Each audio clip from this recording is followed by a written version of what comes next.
Setiap hari kita melihat ribuan informasi di layar ponsel, notifikasi yang tak berhenti, tren yang cepat berganti, membuat pikiran kita jarang beristirahat.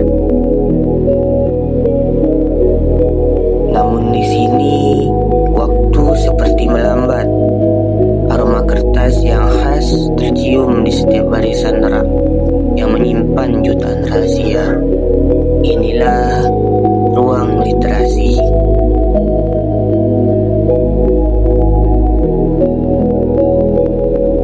Literasi sering disebut kemampuan membaca dan menulis.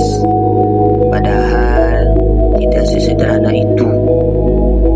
Bagi saya, literasi adalah kemampuan untuk menggunakan informasi secara efektif dalam kehidupan sehari-hari. Kita hidup di zaman di mana fokus adalah sesuatu yang mahal. Seringkali kita melihat suatu konten, namun hanya beberapa detik langsung melihat konten yang lainnya. Ini membuat kita kehilangan kemampuan untuk membaca secara mendalam. Ini sama saja dengan kita hanya memindai kata, bukan memahami maknanya.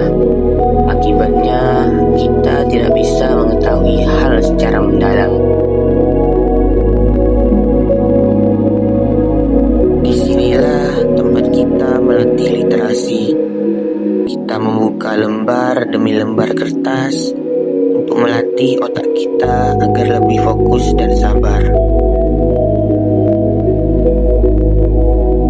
Secara ilmiah, buku fiksi dapat meningkatkan empati kita.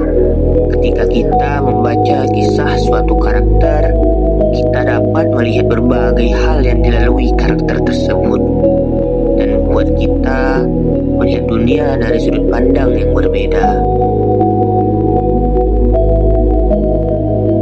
Sedangkan buku non-fiksi membantu kita untuk berpikir logis. Kita dapat belajar untuk menganalisis informasi terlebih dahulu dan tidak menelan mentah-mentah suatu informasi.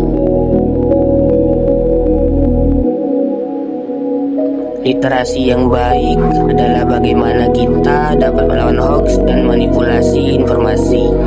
Orang yang literasinya kuat tidak akan mudah terpengaruh oleh berita yang belum jelas inti masalahnya.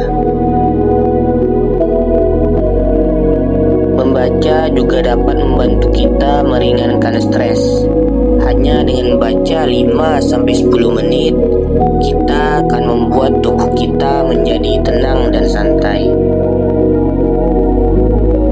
Sekarang kita masuk ke pertanyaannya. Bagaimana cara kita membangun kebiasaan membaca? Jawabannya cukup simpel.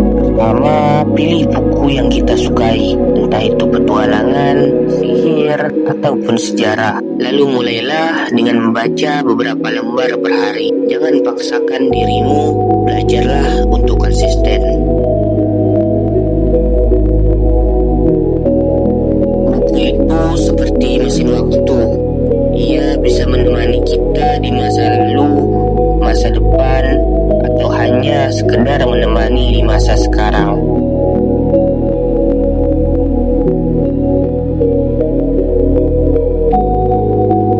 Jadi, singkirkan ponselmu sejenak. Ayo kembali ke lembaran kertas. Temukan berbagai duniamu di sana, termasuk dirimu.